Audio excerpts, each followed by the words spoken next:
I am a songbird. Hey guys, welcome back to another episode of Earthling Nutrition. Thank you so much for joining me once again today. So today's video is going to be a quirky Q&A, just questions that are non-nutrition related that I've asked in the Facebook group, the Earth Food and Light at Night Facebook group, and then also some questions that I've gotten quite commonly on YouTube. So a question that I often get asked is, what is the intro song and outro song to my videos? And so it's called A Murden Lullaby, and it's by Zach Fleury. And immediately when I heard this song for the first time, I just fell in love with it. It's just so soothing and relaxing, and so I just had to have it as the song for my intro and outro. Second question is, what do I add to my rice meal in the morning?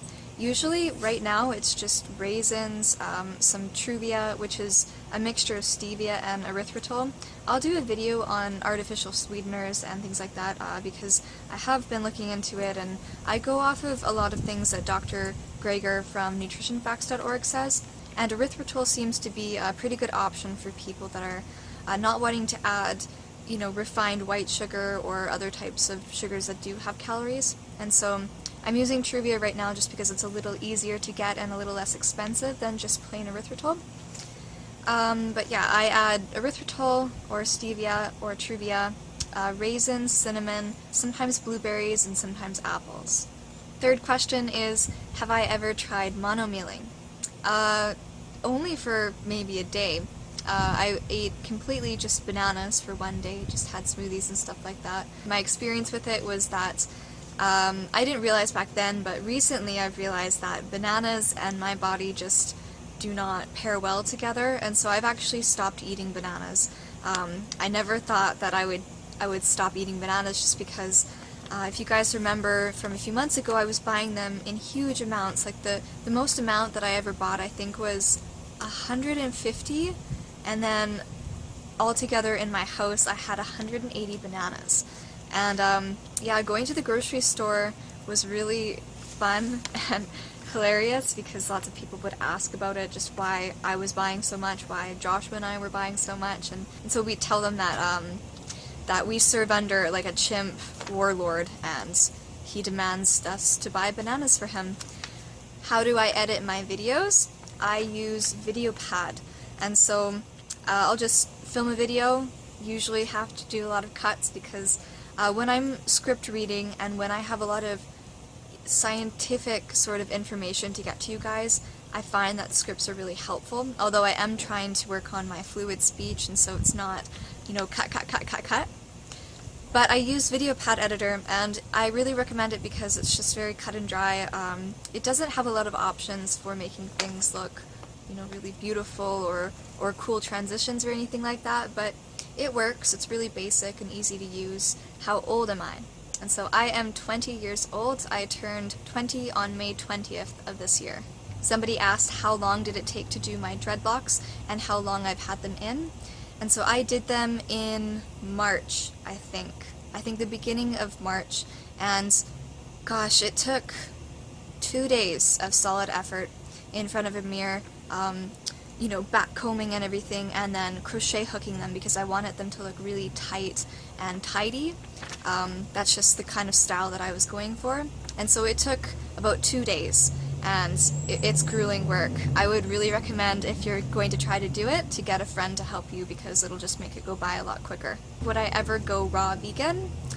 That's an interesting question. Right now, I don't see myself adopting a raw vegan diet anytime soon, just because I think from what I've read, from what I've watched of good, solid, evidenced videos, you can be extremely healthy eating both cooked food and raw foods. And some foods, their nutrient composition is enhanced when you cook them, and so I don't know if I would ever consider giving up those foods because I just don't really see so much the point of going completely raw, other than just to experiment. And, my opinions may change in the future, but at this point I'm really happy eating both starches and raw foods, and so, yeah, I'm not sure, but, possibly in the future, but definitely not anytime soon. How did I meet my boyfriend? So Joshua and I met online on a dating website, or it was like a a friend finder dating website, and at that time he was living in Saskatoon, but we had just, started to talk online, so we didn't meet. And he had moved back to Ontario for the winter because he's an arborist, a tree worker, so they don't have a lot of work in the winter. So he had moved back to Ontario for the winter, and I guess when he decided he wanted to come back to Saskatoon, we wanted to meet, of course, because we had been talking for about 9 months online. And so my friend Anna and I met him at a theater in a mall, and we watched Divergent, and it was really awesome. I'm really, really glad we met because, well, that's a separate video. I'm sure I can make a video out of how much I love him, but yeah, we met online. How do I deal with trolls and non-constructive criticism? Well, with trolls, because they really like riddles, I usually try to find a riddle that I think that they can scratch their head on and ponder, just because I want to make sure that I'm catering to the needs of all my viewers, and if some of them are trolls, then I will provide them with a good riddle. So, brothers, sisters, I have none, but this man's father is my father's son. Who is this man? Good luck, trolls. But as far as dealing with non-constructive criticisms and things like that, if it's an outright insult, then I just don't reply, just because I don't think those people are willing to engage in a friendly, respectful, and sort of well-informed discussion. I just think that they already have made their opinions up, and it's very hard to discuss something with someone that isn't open-minded. But if it is just sort of a criticism that I can, think about and understand where that person is coming from, and I see that there's willingness to learn and to kind of engage, then I will definitely answer in a respectful way and try to see where that person is coming from and why they think the way they do. And that way we can actually exchange ideas and maybe find some common ground and learn something from each other. Where do I live?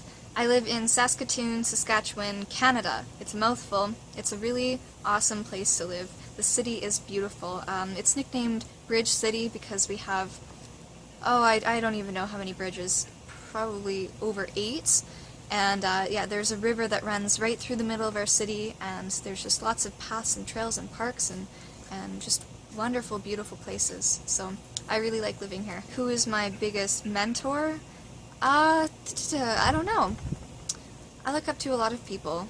I think for information lately I've been going to nutritionfacts.org, Dr. Michael Greger, but I also listen to John McDougall a lot, and I've read books by all the the big nutrition experts in the field, like Colin Campbell and Caldwell Esselstyn and Neil Bernard. I have a lot of their books, and so I think all of them are very well-informed people, and I kind of look up to all of them for different reasons, and disagree with some things that, each has said. What's important is that you take what you agree with and you adopt those things, and then you kind of make up your own perspective and recommendations. Do I have any siblings?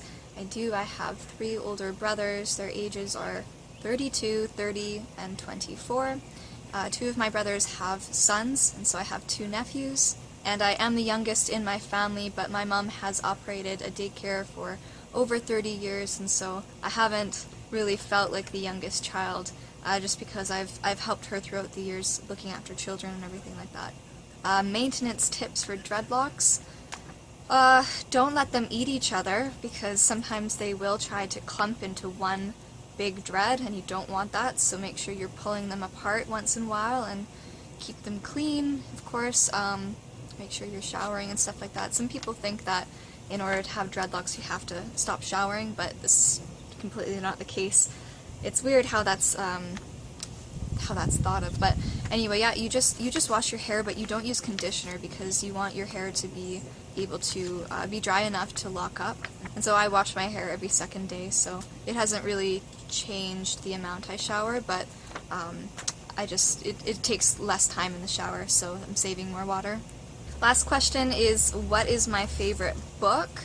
And oh, there's so many books. I don't think I have a favorite, but As far as nutrition related, I would suggest you read Whole, Rethinking the Science of Nutrition. This is probably one of the very first books that I read on nutrition, and it was back like a year and a half ago, and I read it when we were camping somewhere, and I just thought it was really, really good, and I kind of forgot about some of the things that were discussed because I had started to do Raw Till 4 on and off, and sort of forgot about just how important it is to eat whole foods in their whole food form.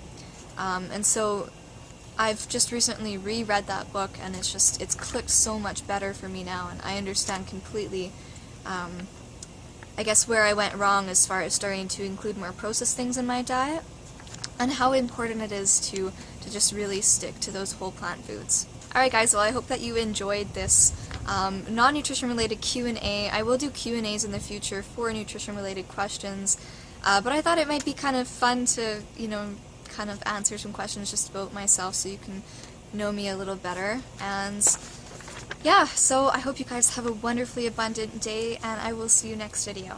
Bye.